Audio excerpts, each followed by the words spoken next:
how do we deal with mental health issues when there is no Punjabi word for depression? Again, how do we deal with mental health issues when there is no Punjabi word for depression? The first person that I'd like to address this question would be Harpal Singh. Waheguru Ji Ka Khalsa, Waheguru Ji Ki Fateh. How do we deal with mental health issues in Sikhism? Very much different to how other communities will deal with it. We tend to probably work more based on hearsay, what other people do, keep it in-house, keep it in culture, deal with it. Probably more likely to go to a Baba than to go to someone who's a professional. Probably be able to actually keep it in-house, keep it knit, and probably use the word denial quite a lot. It's quite a lot of people will actually just be in denial of it rather than wanting to address it or be open to address it. You get loads of stigmas about neighbours, people in the Gurdwara finding out, oh, and flying all mental health again. The word mental health in our community is such a taboo. It's quite difficult to address for some people. Just talking about mental health or going to a mental health department in a hospital can be quite a big moment for an individual. And actually, who in this world wants to be classified as mentally unstable? How many people are here are comfortable saying, I've got an issue?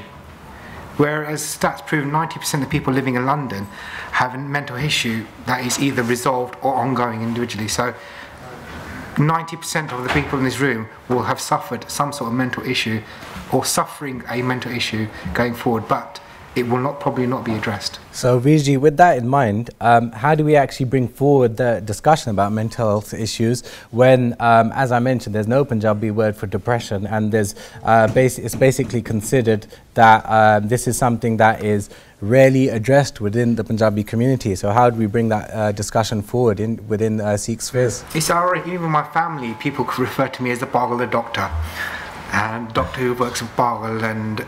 But first of all, I'm not a doctor, I'm a counselling psychotherapist. But it just comes to understanding, could be our older generation have come from India and various parts and come back to UK, and we kind of it's been one of those things like just go with it, man up, just deal with it, and that dealing with it is quite dangerous because we're not dealing with it, we're hiding away from it, and when we hide away from certain things, they always crop up at the times when you don't want to do it. I work quite closely in domestic violence. In our community, there's quite a lot of domestic violence going on, alcoholic abuse, in terms of mental health. But what we tend to do is not actually deal with the issue. And it's like our state of denial, rather than exploring it. And even if you go to Gurdwara, we don't get the support needed because there's not enough professional people there who are facilitating the way to deal with it. We're quite quick to give answers, but we're very, very slow at listening to actually what the people want to say and how they want to say it. And sometimes it's taking that time, taking the effort to actually listen to someone. They can listen to the duk, listen to where they're coming from. Some people don't want answers, they just want to be heard. So the first place to be would be connecting with others, and as Vijay just said, sometimes people just want to be heard rather than be provided with a specific answer. Bringing the same question though to Baljit Singh, I'm going to reference an article written by Dinesh Pugra and Gurvinda Kalra. Does Sri Guru Granth Sahib Ji Maharaj describe depression? And in this article, which you can Google and find online, the idea of duk as pain is not a reference to physical pain, but more of a reference to suffering, a mental pain. So with that in mind, is actually depression and mental health issues, Baljit Singh, something that is described within Sikhi, if not within the Punjabi community? So that's obviously two different things there. The word depression, how is it described within the Punjabi community? As it stands at present, there isn't an actual specific word that can be used for the likes of my parents' generation that don't speak any English to actually use one specific word to say this is what depression is. That's something that we still need to work on, and we need to look forward on that. But what does Guru Granth Sahib Ji Padshah Ji say? So our Guru very often in Gurbani uses a word chinda or chinta, which is more closely translated to anxiety, and it doesn't actually refer to what people think. When Guru Sahib Ji is referring to chinda, they're actually not referring to just general worry, because that is very different to suffering with anxiety, and anxiety is a mental health issue, which in Gurbani, Maharaji actually talk about it in the perspective of mental health. About 140 times that word is mentioned. And it might come to a surprise, but what we've got to understand is most of Gurbani, a very high percentage of Gurbani, is actually what we call Mananu Sambodhan Karke, is actually talking to our mind. So throughout Gurbani it's saying, "E man meria, oh my mind." So Kabir Ji is even saying that the whole purpose of us being in here and who is our dealing with, and saying our whole dealing is with our mind. So the word in Gurbani is chinda for anxiety, and yes, the word dukh is referring to an actual suffering of the mind, which is again mentioned again and again through Gurbani. And it's even Guru Nanak Dev Ji is giving wisdom to a doctor and is explaining to a doctor the different types of dukh that you can have and the different types of suffering one goes through, which only one of those, and which is like, I think the fourth one down, is the suffering of the body, which isn't given that much relevance in Gurbani, but the first one, and they give a description of what the different types of pain are. So what we need to do moving forward is kind of educating the Sangat and creating a word taken from Gurbani to say what is that word going to be to educate our Punjabi community. And that's not something we can decide now on a panel, but it's something that definitely needs to be looked into. So there might not be a Punjabi word for depression, but there's definitely descriptions of depression-like symptoms within Gurbani. By the way, guys, I should have mentioned this is a very open forum discussion. So any participation from the audience, please just simply raise your hand. We've got a roaming mic there that will pass over. If there's anything that you want to add or contribute, simply literally raise your hand. Just looking at the same question, we do have a contribution there.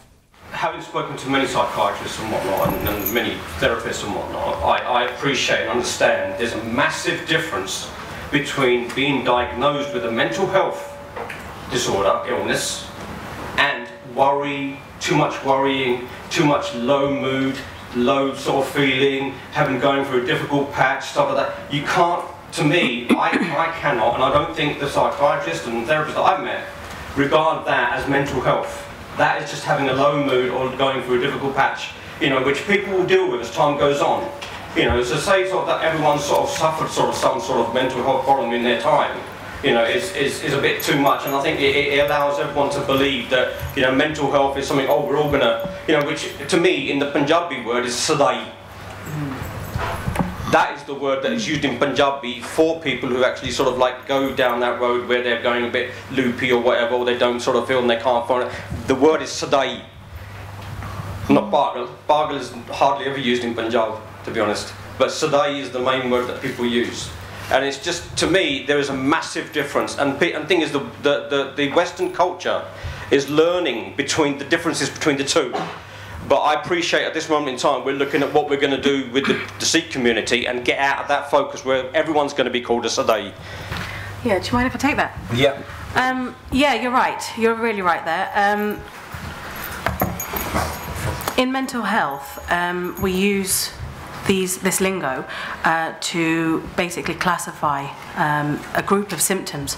So the symptoms that a lot of people experience, which we generally call depression, which isn't actually right because it's too casually used. We actually mean low mood. So when we say somebody's depressed, you're right, they may not be clinically depressed. Depressed is quite a heavy word, and it means that it's been going on for a long time. It means that other things, associated symptoms, are involved, not just simply a low mood. And everything like that in mental health is like on a spectrum.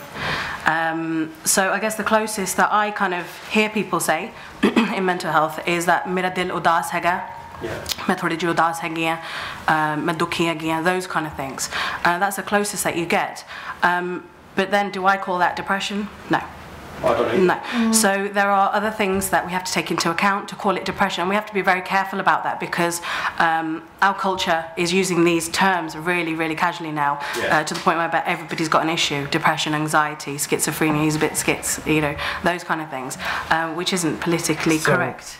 Just opening that question up a bit, do you think there's a notion then that Punjabis shouldn't actually suffer with these issues, or going even deeper, that actually the Sikh community shouldn't, because bearing in mind notions of chardi kala, or if you are practicing Sikhi properly, that these issues shouldn't affect you? Look, I think, is that to me? Sorry. Yeah. Okay. I think everybody deserves to be in high spirits, which we call chardi kala, and that is ultimately the aim. We all want everybody to experience that. So if somebody's not in chardi kala, we want to help them as much as we can. It doesn't mean that we are not allowed to be less than chardi kala. We're all human, and then we're lucky enough to be Sikh. So our Guru Granth Sahib Ji has given us a way to experience chardi kala, so we should be very grateful for that. It's actually prescribed. So we should ultimately get to that state, but it doesn't mean that we don't, you know, we can't be in low mood. I think that's quite human, isn't it? To Sandeep Kaur, how would you say, as a family therapy associate, the family relationship within the Punjabi Sikh community kind of affects discussions of depression, especially going back to the original question, that there might not be an actual specific word for it, or at least one that people recognize unless they're studying Gurbani? I don't think they do. I personally don't think they do, and I don't think that they really understand what mental health is. And I just wanted to go back to Benji's comment. I think there's a lot thinking about low mood that might be sort of associated with other things, like, for example, domestic violence, or there might be, you know, things like rape. There might be learning difficulties, and those are closely associated with mental health. So I guess those things in itself can be quite stigmatizing, and people don't want to open up about those things. So it might not necessarily be about the mental health. It might be about thinking about how do we open up conversations about that. And families don't, I guess it's hard. I guess a woman wouldn't necessarily, if there is domestic violence, she wouldn't be opening up conversations with her husband that, you know, I'm feeling low, I'm feeling depressed. You want to hide that, you know? Jaspal Kaur, as a psychiatric nurse that's also done work within the Sikh community, do you think that there's sometimes an issue that we use Sikhi as more of a barrier than as an aid to dealing with mental health issues? As a barrier? As a barrier, where sometimes it's just an easy prescription to give. I don't think, in the truest sense of Sikhi, I don't think that's the case. Yeah. But what I do think is that it's really interesting that there isn't you know, I know that you mentioned there is this particular word, but not a well-known common word or a common thought towards mental health until more recently. And I think that says something about, the whole construct of psychiatry, and it's Western, really, isn't it? And I think we're kind of catching on and trying to fit our own culture and our own religious beliefs in some sort of context which isn't necessarily for us. It might not fit and it might not be relevant. So I think it's interesting that you mentioned Dinesh Bogra. They've done a lot of research in thinking about how to create a language in a religious context which makes sense to more people, so it is accessible. But at the moment, the way we work in this country, using terms like depression, using terms like schizophrenia, it is a Western construct. So thinking about Sikhi and you know, using the word, oh, could it be a barrier? Like I said, in the truest sense, I don't think it is. But the Punjabi community and Sikhi, to me, are separate. So I think how it should be addressed within the community is warranted, to think about that spectrum. So mental ill health does not just suddenly appear. There is that spectrum that you mentioned, Benji, which I agree with. So you've got your health, and say, for example, the opposite is ill health. How do you keep yourself healthy, and how do you keep yourself away from that low mood going into a depressive state? Because that's how it starts. And I think to think about the actual final diagnosis and label and that kind of context, we need to be thinking very early on about these low moods, these periods of anxiety, or kind of starting on the phase of hallucinating, things like that. Just it's kind of at the origins, to start there and then go on and use everything that we have in our community, including SikhPA. Perfect. Sorry, now, excuse me. Right, but there was a massive problem that we faced in terms of our own backgrounds. Is we're living in a Western culture. We've got two factors in our lives, unless people live either one, which is one is a cultural life and the other one's a Sikh life. But most of the people, not necessarily in this room, most of the people out there in the world will live both. Joined together, they're living with Indian, Punjabi rituals, or whichever rituals they wish to live with, and also living with the Punjabis or the Sikh rituals as well. And having the two go together, and then when you're sitting with the psychiatrist and you try and explain to them, what it is you're going through and what the difficulties you're facing, the psychiatrist or the therapist might say, well, forget that then, forget that side of it then. But that might be one of your basic beliefs, or some of the things that your own parents or your own brothers believe in so hardly. So to give that up is very difficult. You are literally, what you're looking at is breaking families up just for one person to be happy. And that's the problems that we face in our own Sikh communities, because we are literally trying to fight two sides and trying to get to one goal. But the problem is we've got so many different obstacles in the way. So there definitely seems to be kind of a cultural bridge needed to connect how we deal with mental health and Sikhi, from what it seems.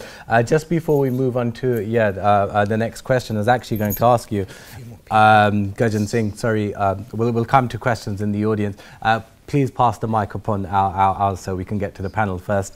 So just asking Gurjan Singh, how do people actually communicate their mental health issues when they're calling up the Sikh Helpline? What kind of terminology would they use, or how would they actually describe their experiences?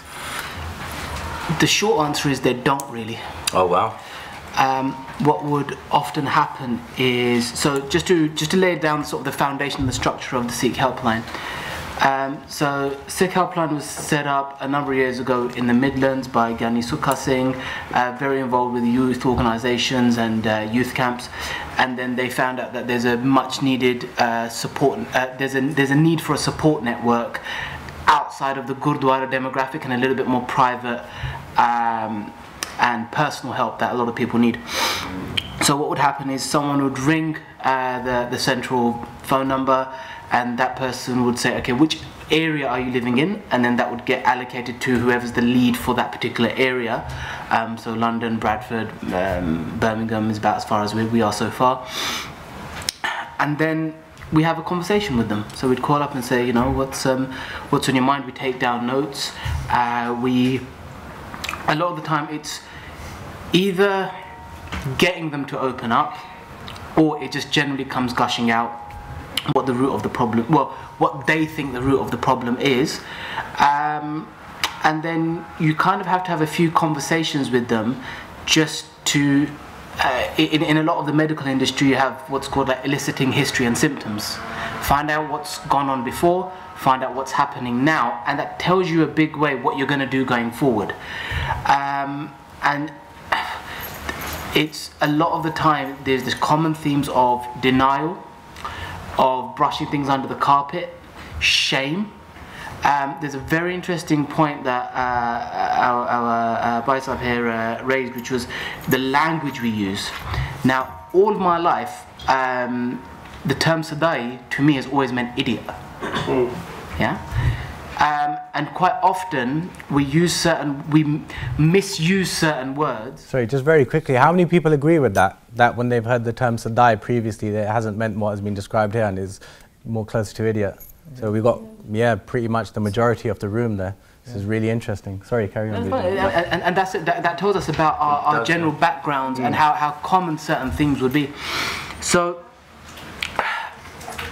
shame is another sensation we notice. We've called you because we want this to remain anonymous, and so many times, obviously for us it's implicit, and same with everyone on the panel here within the trades that they do and the service they provide to the community. But it's I want this problem solved, but I can't possibly have anyone know about it. And that then, it's so multifaceted. You know, another point that was raised was, you know, there's two battles. There's the cultural side and there's the religious side. There's so many more. There's the community side, there's the internal one, there's the professional one, there's the one that, you know, you could be, a person could be suffering from bipolar disorder, and they could have one person in their life that only ever sees them when they're on a low. They have another person that only ever sees them on a high. You know, and these things are so complex and so multifaceted that it takes years and years of study to or experience to understand.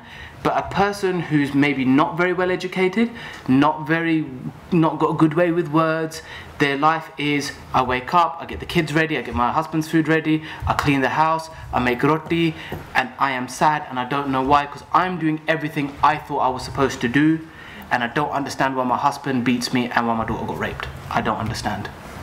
You know, it's there's so many different angles to this, and this is where, as a community, so to bring it back to sort of the community question, as where we are as a community is what do the Sikh community do? What does the Sikh Helpline do? Not enough. Not enough. I'm sad to say. So just before we move on to the next question, we'll take two more audience participants. So they're at the back. At the back, no. Right at the back. Back, yeah. He's had his hand up from the start, and then we'll come to Banji in the middle. Sorry. So this is two questions. Sorry. First question is, what is the definition of mental health, as you guys know it? And the second question is, how do we recognize mental health within someone else? And, you know, how do we deal with it? So with the first question, I think we'll go to Dr. Ravjot Kaur. How do we define mental health? Yeah. So mental illness or mental health, well, mental illness is basically when you've got an enduring life-interrupting pain that doesn't allow you to function in society. So you can't, you know, you are holding on to some mental pain, something that we can't see as easily as physical pain. And it's starting to affect your life on a daily basis. So it may affect your relationships with your parents or your partner in marriage, your children, and it starts affecting work to the point where you can't, you know, you're not going to work, so you socially can't function. That's when it kind of develops into a mental So it'd illness. be something debilitating then that's happening to you mentally. The second part of the question was, is there anything that we can recognize to spot a mental health issue? I'd bring that to Harpal. With mental health issue, most of it's quite hidden and quite withdrawn. Quite a lot of the people I work with, when they go through certain bouts of mental health, they get withdrawn from themselves, they get withdrawn from the family, withdrawn from there isn't a checklist to say that you can say, oh, this person's got this person's got this is how it is. Unfortunately, when you deal with people's health, especially physical, mental health, which is not physically you can see, there is no right or wrong answer. It comes down to a number of things. Things like, is the person sleeping quite well? Is the person eating quite well? Is the person drinking? There is no direct checklist, but sometimes there are some sort of telltale signs that a person can look out for to say there might be something that needs to be explored. And in our community, we don't explore, we diagnose. And that is one of the key things I do with people is, okay, I've been noticing for the last couple of days you've not combed your hair. Is everything all right? Or is there something you're not eating properly? Is there something you don't tell me? Is it you've been bullied at school? Is there something at work? Could it be something as simple as that? Or could there be something more? But you give the opportunity to the individual to explore and say, actually, I've got this problem. I don't know what to do. Or thank you for actually taking the time out to listen to what I'm saying. Because most of the times, most of these issues that we have may not be mental, but there are issues that they have. And sometimes by just talking it through, by expressing it out, by letting it out in ether, we're allowing someone to, in a way, become their own therapist, actually work through what issues they've got, allowing them to actually breathe again. And that's quite difficult nowadays, is breathing, because nowadays quite a lot of people get suffocated within their own bodies because they don't know what to do. Before we can move on, because you know, it's just good to get some clarification as well. So from what Virji is saying is about looking out for signs. How do we know, okay, this seems like a sign where somebody's going through that? But what we've got to ask the question now is to ourselves, at which point then, and through which avenue do we get that message out to the Sikh community or the Sangat of to look out that even that is a sign? Because at what point do you even feel that you need to be educated on that? Because if somebody's living a nice cushy life and nothing's going wrong in their life, why are they going to even feel the need to know about signs of mental health? So, but now we know that it's becoming an epidemic, it's becoming so common. So what we need to start thinking of on a Panthik level is that even if somebody is suffering or not suffering, we still need to get that awareness and education out there through whatever means it may be, through our Sikh channels or social media, to start kind of almost programming into people's minds to say, this is a sign, this is a sign, these are typical signs. At least that way they think, oh, I read that, that was there, that was there. And when they can then start recognizing that within their family household, even though all these signs are mentioned in Gurbani, but we're not able to tap into Gurbani enough. So then we need to look at other means. Sorry, so we're going to move on to the next question, but Banji, do you have a... Yeah, I think my points are more 2 points of clarification. Yep. The first point is that you talked, I think a lot has been mentioned about domestic violence against women and rape, and that comes up a lot when speaking about things that happen sometimes in the Sikh community. And general low mood was also mentioned a couple of times in relation to rape and domestic violence, and I think it's important to recognise that PTSD, clinical depression, anxiety, panic attacks are all recognised medical issues that can come from rape and domestic violence. It's not just a general low mood. I think also you mentioned about sort of being your own therapist, sort of self therapy, and sort of recognizing someone's hair might be out of place and calling that out and sort of saying, are you being bullied at school? And that's sort of a parent-child relationship in that situation. The reality is that if a child is going through bullying at school or is suffering, they're not going to react to their parent calling them out and saying, are you being bullied? Yes, Mum, I am. They start chatting away about it. It's very unlikely that's going to happen.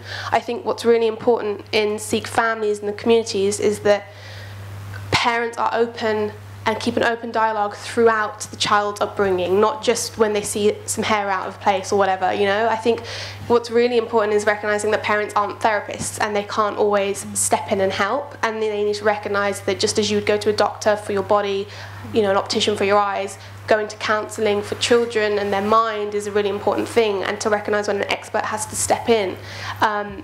It should be something that parents are told about rather than potentially hounding their children. And I also think, as was mentioned by the gentleman in the front, the cultural aspect and the issues that creates in terms of mental health means that the people that you're going to turn to might be part of the narrative that you're having a problem with. So they are the contributors to your mental health, and they are, you know, maybe making it worse, and they're part of the storyline, in which case you can't turn to them. And so when your parent turns to you and say, what's going on, you can't tell them that actually I'm really struggling with the sort of stress of being part of this community sometimes.